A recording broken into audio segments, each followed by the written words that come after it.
lagi dan ini ada di kitab Sahih. Sayyidah Aisyah itu malam-malam itu ditinggal Kanjeng Nabi, metu nah. Sonong metu. Aisyah, saya ini perempuan. Pasti Nabi ini enggak fair.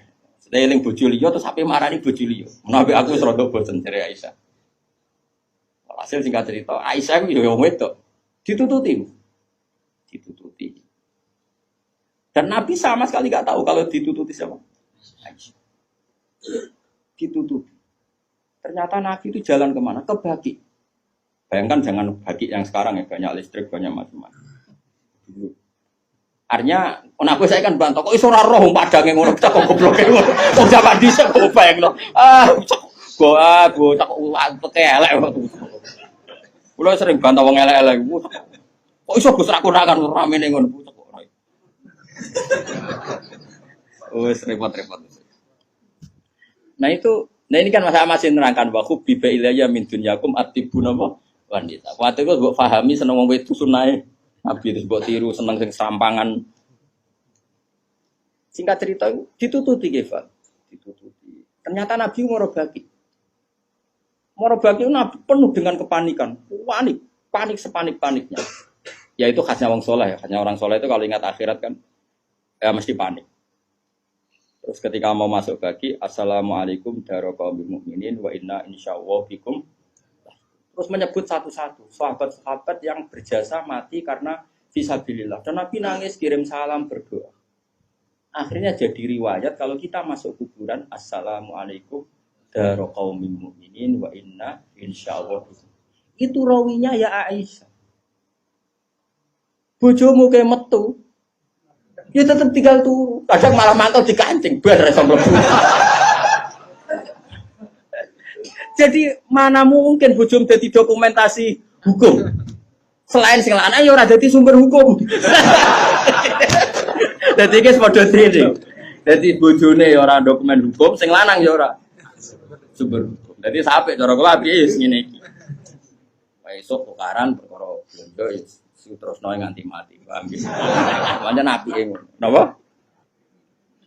Dari awal Nabi itu sudah kelihatan sekali. Ya nisa an-nabi lastunna ka ahadim minan nisa. Para istri Nabi, kamu semua itu enggak sama dengan perempuan-perempuan yang lain. Maka perilaku kamu harus begini. Dan itu mereka bisa melakukan semua. Dan kita yang untung, kita mendapat dokumentasi hukum yang luar biasa. Termasuk coba, kayak apa Sayyidah Aisyah tidak cocok Sayyidina Ali. Tapi semua dokumentasi tentang akhiru hayati wa Rasulillah itu rawinya itu siapa? Sayyidah Aisyah. Sama tak cerita sedikit ya, ini biar tambah mahabbah kita pada Ahlul Bait Rasulullah sallallahu alaihi wasallam. Ahlul Bait itu kan yang mujma' alaih itu dua. Satu para habaib dzurriyyah, dua azwaj. Apa? Azwaj. Karena azwaj ini yang tentu yang derekno zaman itu. Kalau habaib dzurriyyah meskipun turunan tapi kan sebagian mereka tidak menyaksikan zaman Rasulullah, paling Sayyid Hasan Husain, terutama Hasan yang sudah agak besar. Begini, Nabi itu ketika Kubaila wafati, ya, kalau bahasa halusnya itu intakola ila rofiqil ala. Saya ulang lagi ya, jadi kalau bahasa sopannya itu tidak wafat atau mati, tapi apa? Intakola ila rofiqil ala. Bahwa Nabi sekarang sudah pindah di alam yang ar-rofiqil apa? Ala, ke alam yang lebih tinggi. Makanya beberapa tarikh menulis itu intakola rohimahullah, misalnya menulis mu'alif meninggalkan intakola rohimahullah ila rahmatih begitu. Kalau kan Nabi apa istilahnya intakola ila rofiqil ala. Sudah, tapi kita bahasakan wafat saja ini karena yang mudah dipahami. Nabi Sayyidah Aisyah itu gak seneng Sidina, gak cocok. Ya biasa lah orang ra cocok. Wah, Mustafa mbok kira cocok ya ora cocok. Tapi orang dulu ya sudah bisa ngelola konflik, ra cocok lah ya. Awor ya biasa. Jangan kira aku terus awar gue terus cocok ya ndak. Ngawur ya sembrono. Tapi barang gedeng ya ora penting gedeng. Ya biasa wae napa. Kanca ngaji biasa. Sayyidah Aisyah itu ketika Nabi mau wafat tuh kelihatan sekali.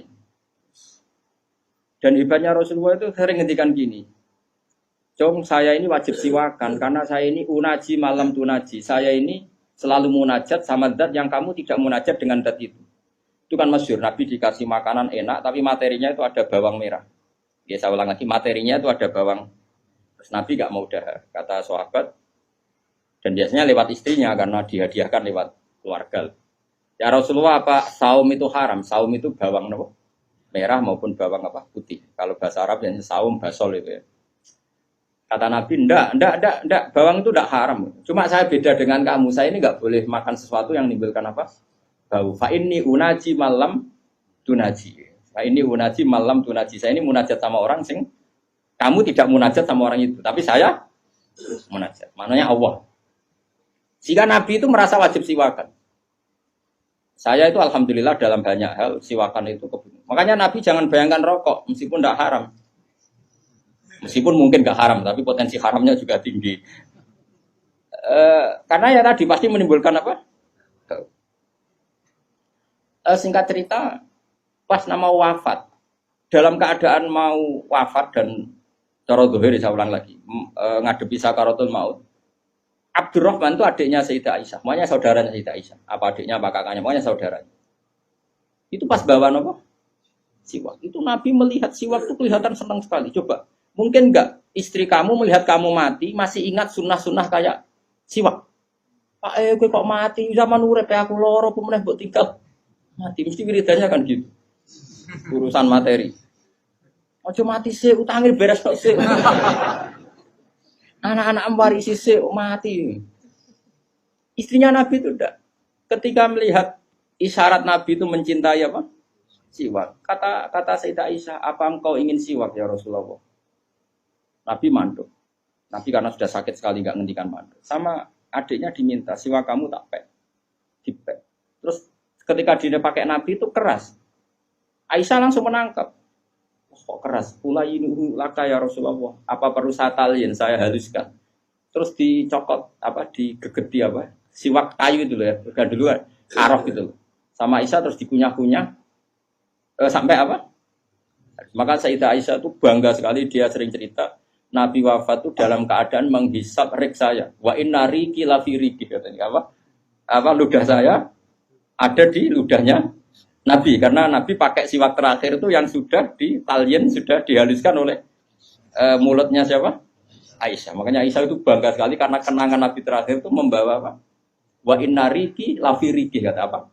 Ludah saya ada di ludahnya Nabi. Maksudnya Nabi menghisap siwak yang ada ludah saya.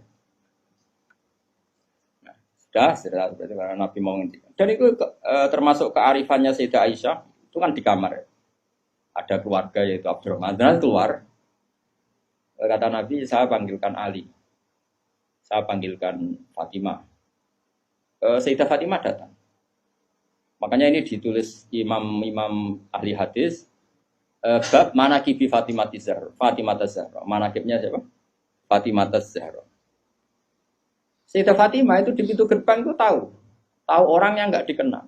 Itu normal kalau orang nggak keramat itu pasti pingsan. Tapi Sayyidah Fatimah itu tenang saja, ketemu orang itu ya tenang saja, santai saja.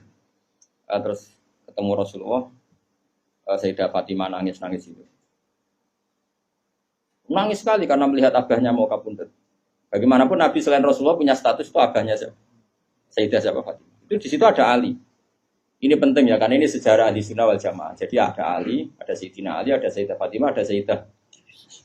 Makanya Ahli Sunnah itu menentang sekali. Makanya masyhur sama cari di Sahih Muslim. Sayyidah Aisyah menangi ada sekian isu kalau Rasulullah itu berwasiat khusus sama Sayyidina.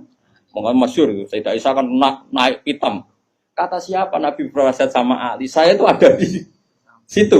Saya ada di sampingnya saat itu. Dan akhiru kalimatin qolaha adalah Allahumma ma'ar rafiqil a'la. Tidak ada wasiat tentang khilafah, tidak ada wasiat tentang, paham ya? Ini penting saya ceritakan di sini karena ya ini kan termasuk jadi khasnya ahli sunnah wal jamaah bahwa Nabi tidak pernah berwasiat khusus tentang khilafah ya.